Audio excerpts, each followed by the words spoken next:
ladies and gentlemen. Bob Keel here. Tonight, we have more news on the Zodiac Killer. Hey, fellas, hold it down. I want to hear this. He writes another letter to the papers. And I quote, "This is the Zodiac speaking. I am the murderer of the taxi driver over on Washington and Maple Street. They could have caught me last night if they had searched the park properly instead of holding road races with their squad cars."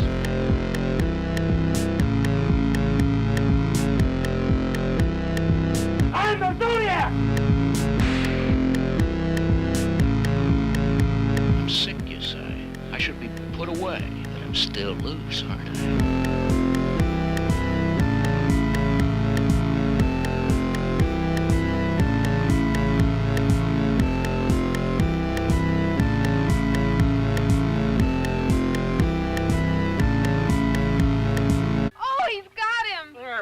Safe you all right? What do you say to the nice man? Say thank you. I don't like him.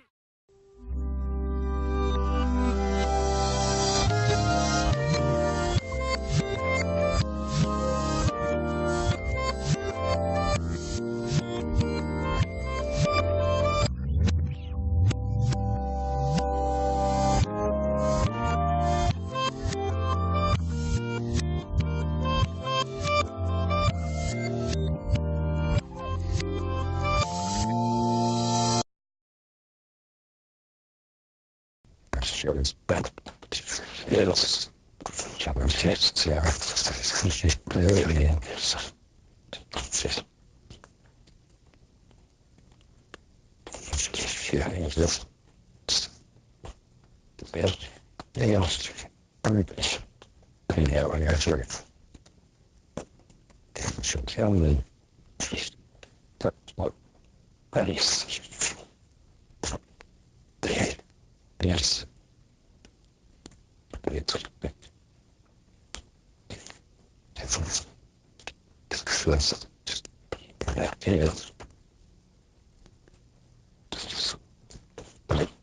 Feel this.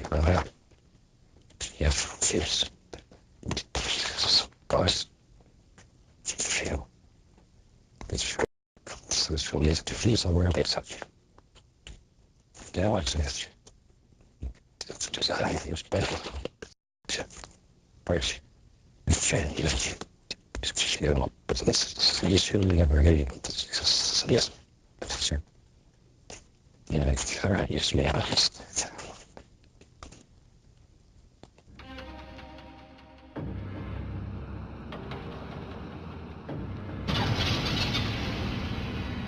Started as a study of human aggression. It led to experiments on primates.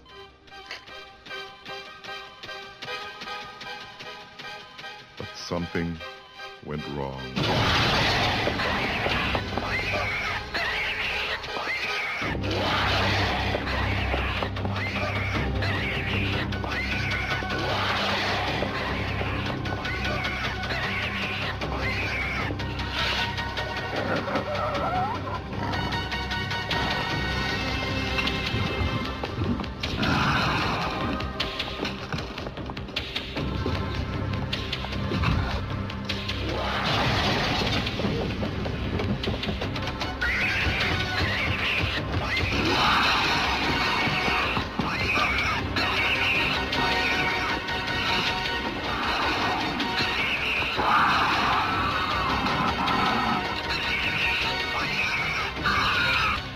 Starring Christopher Atkins, two-time recipient of the National Association of Theater Owners Star of the Year Award.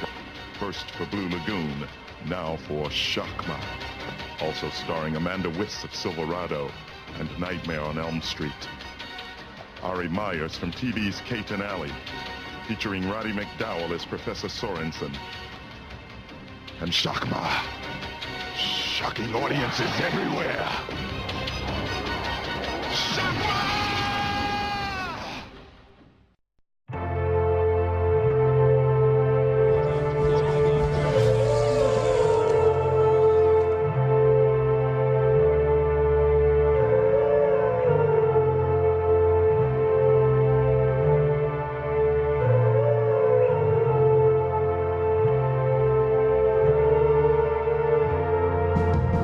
Hey, it's welcome, kids. It's Bad Afterlife with me, Albert, and I'm with Nizzlebutt. Say hello, Nizzlebutt. Hello, little kid. I love you. Now, kids, as you may know, the Muppet people, they don't do things now that are good for you to watch. So they're not suitable. I'm gonna be the new Jim Henson for you. And in my show, me and my friends, you never have to worry. We're gonna ever do anything brutal or perverted to you. Sound good, Niz? Oh yeah, that's great. But why you call this show Bad Afterlife? That ain't no street. Well, Niz, I ain't here to do a Sesame Street. That's another show they ruined. I'm here calling it Bad Afterlife, because growing up and getting old, like adulthood, it's like you go to hell. You end up in hell when that happens to you. So kids got to know that what they got right now is the good times, and they should just enjoy it. Oh, I get it. So dying young ain't so bad. Exactly. Kids should never fear death, because if all they're gonna miss out on is getting old and divorced, robbed, other things like that. So if one of your kid friends dies, you don't have to stay sad. You could, because they are the lucky one in a lot of ways. Oh, that makes sense. But now I'm sad. I don't want to die. I want to live forever up in the angel cloud with the angels. Well, funny you should mention that, Niz. But first, let me just say I know I'm sweating a lot. I thought Pac-Man shirt would be fun, but it's really thick. Funny you should mention that, because when I was young, I was like you. I wanted to go to heaven and live forever, all that. In fact, I thought of a way of shortcutting it. And so I went to the window and started shouting at God to kill me. Just take me to heaven now. Really daring him like with bad stuff that I can't repeat here. Wow, shouting at God sounds fun. But the problem with shouting is that it sucks. It pisses everyone off who has to hear a kid doing that. In fact, there was a churchy guy who heard it, and he figured out what apartment I must be in, and then he came and gave me a pamphlet on eugenics. Eugenics? What's that? It's something they do to make sure everyone is born healthy, that kids don't end up sick and unhappy right getting born. But they don't do that. They don't do eugenics now. Why not? Sounds great to me. No, Nizzlebutt, see, now I'm trying to remember why people said it's bad. It's just mean, I think. Maybe. By the way, I don't get it. Wasn't you already born?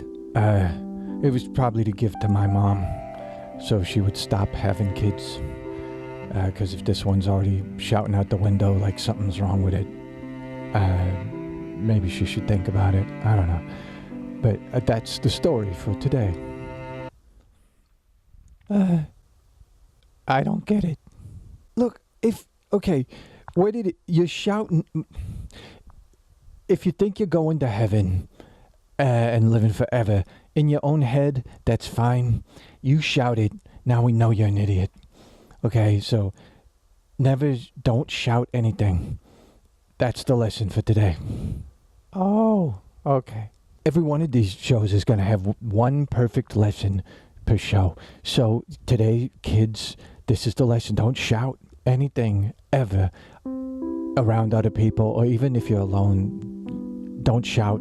Just, we all hear you fine when you're talking normal. Okay? There. What if someone's in the middle of killing you? What's shouting gonna do if you're in that, okay? Would make the guy explode? Shouting does nothing. It'd probably make the guy do worse stuff to you to shut you up. So don't, just run away and you're fine. Okay? Great. Now that's 2 lessons. Sorry. They're gonna want 2 lessons now every episode. Hey, the kids are like piranha that way. Just want more and more. You know, any of you, but speaking of that, any of you ever bite me for real? Like, I don't care even if you're a special ed kid, they'll never find you. No one gets to bite me. Damn it, now that's 3 lessons.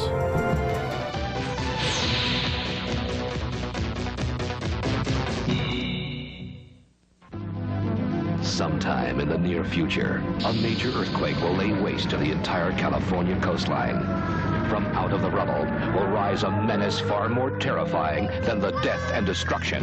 Surf Nazis. Who rules the beaches? Surfers! Who rules the surfers? The beautiful beaches, once the crown jewels of California, are now ruled by ruthless gangs. Only one person is powerful enough, daring enough, brave enough to stop them. Only one person can ensure that surf Nazis must die. She's tough. I want to buy a gun.